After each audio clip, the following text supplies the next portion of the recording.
अस्सलाम वालेकुम नाजरीन, मैं हूं खुर्रम भट्ट और आप देख रहे हैं भट्टमनिया चैनल। नाजरीन, प्रोग्राम सवाल जवाब में आज फिर हमारे साथ मायनाज साफ़ी तजियाकार राजा आतिफ साहब मौजूद हैं। राजा आतिफ साहब, बहुत बहुत खुश आमदीद आपको आज फिर प्रोग्राम में। सबसे पहला सवाल मैं ये करूँगा कि लाहौर में जो आसमा जहांगीर साहिबा मरहूमा का जो ताज़ियती रेफरेंस हुआ, उसमें दीगर बहुत सारी तकारीर हुई, चीफ जस्टिस भी मौजूद थे, नवाज शरीफ की भी तकरीर हुई दूसरे दिन। लेकिन जो सबसे अहम तकरीर थी जो मानी जा रही है और जानी जा रही है, वो थी अली अहमद कुर्द साहब की। अली अहमद कुर्द साहब हमेशा, आपको पता है, ऐसा खिताब करते हैं कि माहौल को गरमा देते हैं। तो मैं पूछना ये चाहता हूँ कि रेफरेंस का इनकाद होना और उसमें अली अहमद कुर्द साहब की ऐसी तकरीर करना, एक जर्नैल और इस तरह की उन्होंने जो गुफ्तगू की आपने सुनी, वो सबने सुनी। तो इसकी टाइमिंग अहम है। आया ये कोई ख़ास वक्त जो है वो चूज़ किया गया है अली अहमद कुर्द ने और दीगर जो साथियों की ये जो तकारीर थी, आमने सामने बिठाया गया सबको। तो इसकी टाइमिंग के बारे में बताएं कि इसकी टाइमिंग कितनी अहम है। जी, बहुत बहुत शुक्रिया भट्ट साहब। भट्ट साहब, लाहौर वाले मामले को आप सिर्फ अली अहमद कुर्द के ख़िताब की रोशनी में नहीं देख सकते।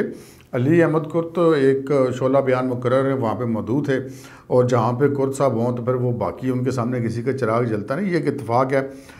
सोची समझी प्लानिंग की अगर हम बात करें तो वो इस हवाले से ज़रूर है क्योंकि वहाँ पे बहुत सारे लोग मौजूद थे, जिनमें चीफ जस्टिस पाकिस्तान भी थे, उसमें chief justice Islamabad high court भी थे, जस्टिस काजी फाइज साहब खुद थे, और फिर जो उसके बाद जो उससे अगला रोज़ था जिसमें सियासतदानों का सेशन था, तो उस कॉन्फ्रेंस का जो सेशन का अख्ताम था वो नवाज शरीफ साहब की तकरीर से हुआ। सो ये जो टाइमिंग और ये बात करें, इसकी टाइमिंग ज़रूर अहम है। लेकिन यहाँ पर मैं अगर इसको किसी नज़र से देखता हूँ, मैं इसको इस नज़र से देखता हूँ कि जब चूँकि अभी माजी करीब में अभी कुछ ही दिन पहले सुप्रीम कोर्ट बार के इलेक्शन हुए हैं, सुप्रीम कोर्ट बार एसोसिएशन के, और एहसन भवन साहब जो हैं वो उसके सदर मंतखब हुए हैं, तो जिनका ताल्लुक आसमा जहांगीर ग्रुप से था। आसमा जहांगीर का जो ग्रुप है वो मज़ाहमती बयानिया की एक हमेशा से अलमबरदार खातून रही हैं और उन्होंने बहुत ज़्यादा जदोजहद भी की।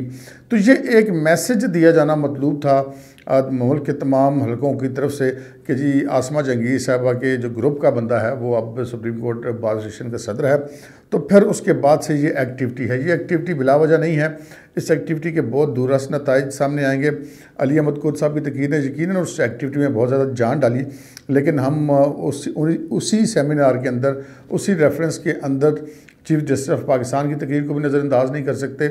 हम उसमें दीगर वकला जो बरदरी के लोग हैं उनको भी नज़रअंदाज नहीं कर सकते, और उसमें जो सियासतदानों की तकरीर और फिर नवाज शरीफ साहब की तकरीर हुई तो उसको भी नज़रअंदाज नहीं कर सकते। सो इसकी टाइमिंग जो है वो तो ज़रूर अहम है। जी राज साहब, ऐसा ही कुछ दिखाई देता है। मेरा दूसरा सवाल ये है कि चश्मे फलक ने देखा कि सफ़ा फट गया, पुरजे पुरजे हो गया, वगैरह वगैरह। इन सब के बावजूद जॉइंट सेशन में हुकूमत जो है उसने अपने बहुत से बिल जो हैं वो मंजूर करवा लिए शोर शराबे में, और उसके बाद सेनेट में भी कुछ बिल जो है वो मंजूर हो गए। तो वो जो एक बयानिया था, एक जो खबर थी कि सफ़ा फट गया, ये हो गया, वो हो गया, वगैरह वगैरह, उसके बावजूद जो ये बिलों का मंजूर होने आया, ये सिर्फ हुकूमत का इंटरेस्ट था ये बिल मंजूर करवाने में, या दरपर्दा हकायक कुछ और थे?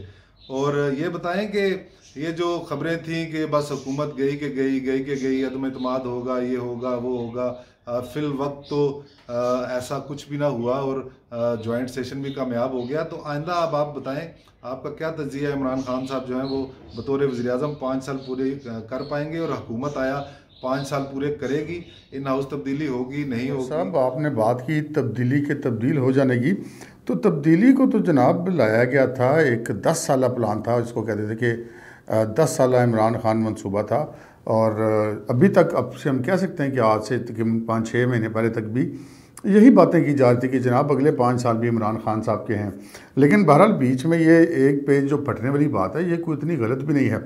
अब अगर हम यहाँ पे ये बात करें कि अगर एक पेज फट गया था, तो ये जो कहा गया कि जी ये जो पार्लियामेंट के मुश्तरका इजलास में या उसके बाद सेनेट में जो भी कानून साजी हुई तो वो फिर कैसे कर ली गई, तो उसके बारे में जो वाकफान हाल हैं उनका ये कहना है कि जी जो सेम पेज वाला मामला था वो तो नहीं है, लेकिन कुछ बिल्स ऐसे ज़रूर थे जिस पे हमारे मुल्क की इस्टेब्लिशमेंट ये चाह रही थी कि वो मंजूर किए जाएं।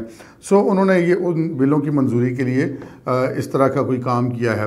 रही बात कि ये अब क्या आगे क्या होगा, तो यकीनी बात है कि जैसे मौलाना फजलुर रहमान साहब का एक मौक़िफ़ रहा है कि जी ये ट्रस्ट नहीं किया जा सकता, एक जो अदम एतमाद की फ़िज़ा जो है वो इस्टेब्लिशमेंट में और अपोजिशन के दरमियान जो है उसमें इजाफा हुआ है, जबकि इसका मतलब ये कतई नहीं है कि इसके नतीजे में हुकूमत और इस्टेब्लिशमेंट के दरमियान जो एतमाद है उसमें भी कुछ बेहतरी आ गई है।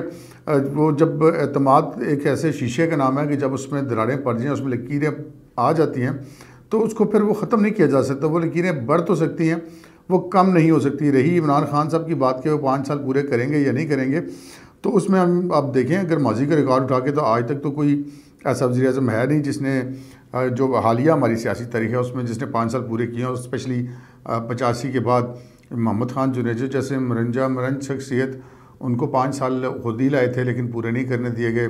इसी तरह मीर ज़फ़रुल्लाह जमाली, उनसे ज़्यादा होम्योपैथिक कौन सा वज़ीर-ए-आज़म आया होगा पाकिस्तान की तारीख़ में, लेकिन वो भी फिर अपना वक्त पूरा नहीं कर सके। तो इमरान खान साहब तो फिर भी बड़े ज़िद्दी हैं, तो इनके साथ 5 साल पूरे करना जो है ये बहरहाल एक सवाल मौजूद है। पाकिस्तान में अगर कुछ कहा नहीं जा सकता। रही बात यह कि इमरान खान साहब 5 साल पूरे करेंगे या नहीं करेंगे, इस हवाले से हम कुछ नहीं कह सकते, क्योंकि हमारी सियासत के इतने रंग हैं कि ये कुछ नहीं कहा जा सकता कि किस वक्त कौन सा रंग गालिब आ जाए। बहरहाल माजी का रिकॉर्ड तो ऐसा नहीं बताता।